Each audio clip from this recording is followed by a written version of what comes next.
Hey, how's it going? There he is. Let's see if I can see you. I can hear you. One sec. I'm just getting back to my van. I'll hop onto you in just Oh, in like 10 seconds. what part of the country are you in, Carter? I am in Nashville right now. Oh, well, your old stomping grounds. Yes. Here, one sec. Whew. All right, back to the tour van.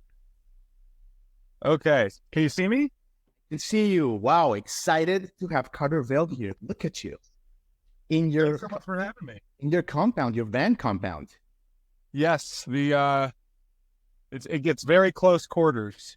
So, are you the main driver, Carter? Like, are you the one that's driving, like, mostly? We split the responsibility a good amount. It's I've been doing a lot of driving, but then all my band takes over when I'm getting tired. So it's been a pretty fair split of it all. So, Carter, when it's like a long drive, let's say you're driving more than like 8 hours in a day, who decides like the music situation? Because that's a big responsibility. Are we doing podcasts? Like, what are we listening to?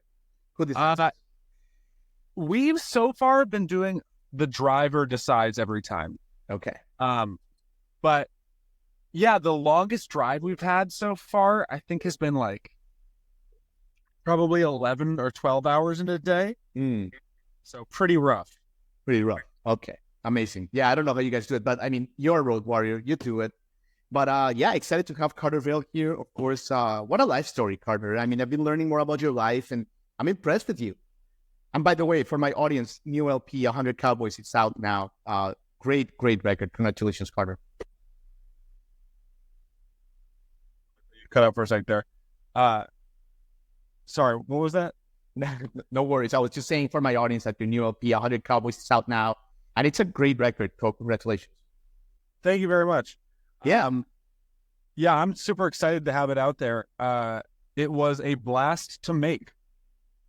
So, Carter, one of the first things that strikes me about you, and we're seeing it now, and I saw it in research, and I see it in your music, is that you're always at your socials, of course, is that you're always in such beautiful kind of emotional state. You know, you're always in a state of joy, of positivity, of humor, of grace. I have to ask you, like, where does this come from? Because this is a habit. This is not something that we're born with. This is something that, that we choose to practice a muscle. Where does this great state come from, Carter?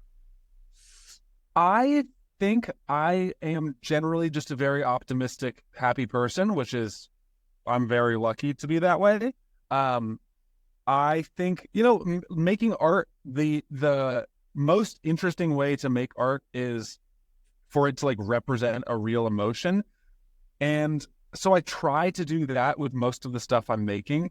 It is to like kind of represent how I'm actually feeling, Eh, and a lot of the time that ends up being uh you know pretty happy upbeat music. uh yeah, I think that's the most exciting way to create is to just be super honest to how you feel. Well, it's admirable. I mean, even the songs that are heavy and that maybe other people would consider sad, the way that you kind of bring light into them, it's really cool, man, what you do. So appreciate that for sure. Thank you very much. I really appreciate that. Absolutely. Now, of course, your first single, Arizona, the new record is like hitting 1 billion streams. I mean, like 500,000 monthly listeners. Like everybody loves it, Carter. Same with Nashville, also a huge hit. Why do you think your songs resonate so much, Carter? I have a theory. I think that what we were talking about, the way that you kind of like mesh that vulnerability with joy, it's just like everybody loves it. But what do you think? Because everybody loves your new stuff, man. I really appreciate that. I don't feel like I have a good sense of like when people or what people are gonna like. I am making music for me to like it, and sometimes other people end up liking it as well. Um, a lot of the time, it feels like the stuff that does the best of my music is the stuff that I don't expect to do well. So that kind of has led me to believe I'm just not a very good judge of what's gonna be popular, which is amazing. That means by that metric, I get to just keep making whatever I want, and it's like playing. It's like gambling every time, just being like, oh, maybe this one will work, and if it doesn't, then I still like it. Yeah. I find that amazing with musicians. Like the way that like you don't know and the one that you think you is gonna be a hit, it doesn't. It's fascinating to me. But Carter, I have to ask you, my background, I'm from South Florida. I did my top 40 radio there, Y100 for 14 years. So when I found out in research that you went to the University of Miami, music engineering, I have to ask you about that episode of your life. I mean, did you have fun in South Florida? How was that? I did have fun, but I didn't I don't think I fully took advantage of Florida. Because, Miami is it can be a really wild city. And I was very much just in the college campus side of it. So I didn't get a full view of the culture there. But yeah, I had a wonderful time. I loved being there. The weather was amazing. The people are fantastic. Yeah, it was great. I mean, you learned a lot of the tricks, obviously a really good music school. And then you came here to Nashville. You're based in LA now, but you happen to be in Nashville right now. I know that your chapter in Nashville was, now that you're back and everything, how do you look back at your years in Nashville, Carter? Living in Nashville was a very strange time. I mean, it was right in the beginning of the pandemic. I was just very alone a lot of the time. But I still really liked Nashville. I mean, the song Nashville is obviously about Nashville.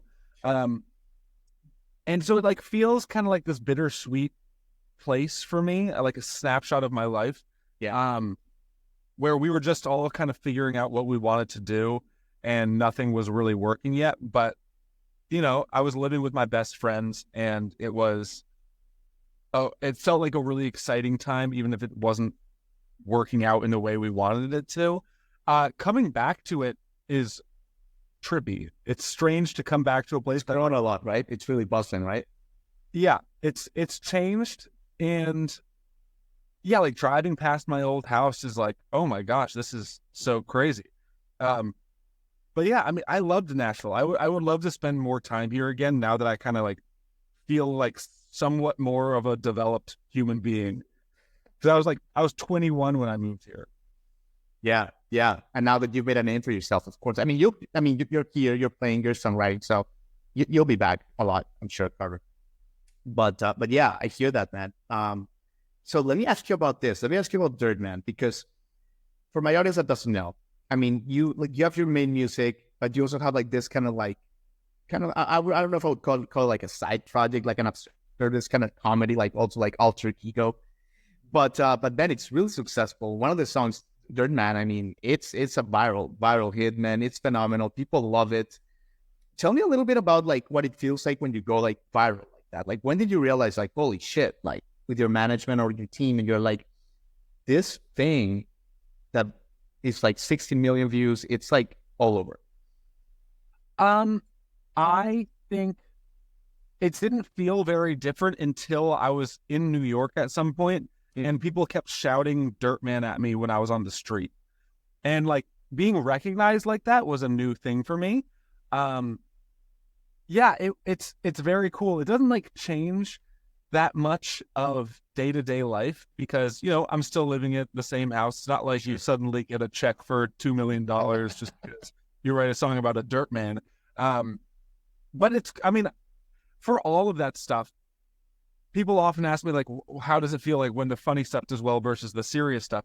And for me, it's all stuff I'm making. The fact that anyone gives a shit about any of the nonsense that I make is so exciting. Yeah. And the Dirt Man song, the reason I made it is because it made me laugh. And so the fact that anyone else is laughing because of it is just awesome. Yeah. Yeah, absolutely, Carter. And Carter, thank you for your time. I know you got a lot going on.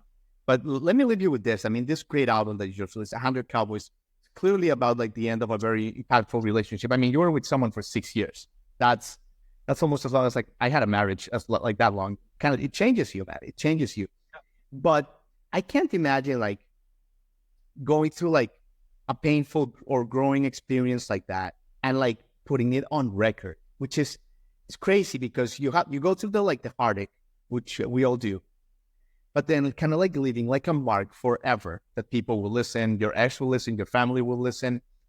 Man, tell me a little bit about that. I'm not an artist, but I just love the way that you contextualized it into art and just that whole process. The fact that it's a stamp of your heart forever. I think, when you're dating a musician, I think you're kind of signing up for songs being written about you. It's sort of in the contract. I I love having like a record of exactly how I'm feeling in a moment. But like for me, the record creating process was pretty sad. Like, you know, it was about a breakup. But me listening to the songs now doesn't feel sad. It feels like I can see the growth from it. And I like knowing that I'm like capable of those emotions. Cause you know, if you don't have that sort of a thing happen to you in a little while, you kind of forget that that's like a part of of being a person is. Sure. And so, yeah, I love now performing these songs live when I don't feel the same way. I don't feel heartbroken anymore. Right. But they still mean something to me, and I think the meaning of the song shifts as you develop, and I love having it, and I'm sure my ex would probably love it less, but that's the way it goes. Oh my God, Carter Vail, man, you've said it all. What do you got going on the rest of the day? Like what's the rest of your schedule look like? Are you playing somewhere? What are you doing? We're not playing today, but we have to drive. I think tomorrow morning we drive to DC, which is going to be about 9 or 10 hours. Okay. And then, and then we're off to Philadelphia, and we're going to be on tour for the next month and a half. Fantastic. Super exciting. And one of the best live shows there is right now. Carter Vail, thank you so much for your time, man. What a record. And we hope to cross paths soon, man. Absolutely. Thanks so much. Take care. Hi, everybody. Thanks for watching. Subscribe here for the latest from the show. Also, be sure to check out more of the best clips from J-Rod Concert Media.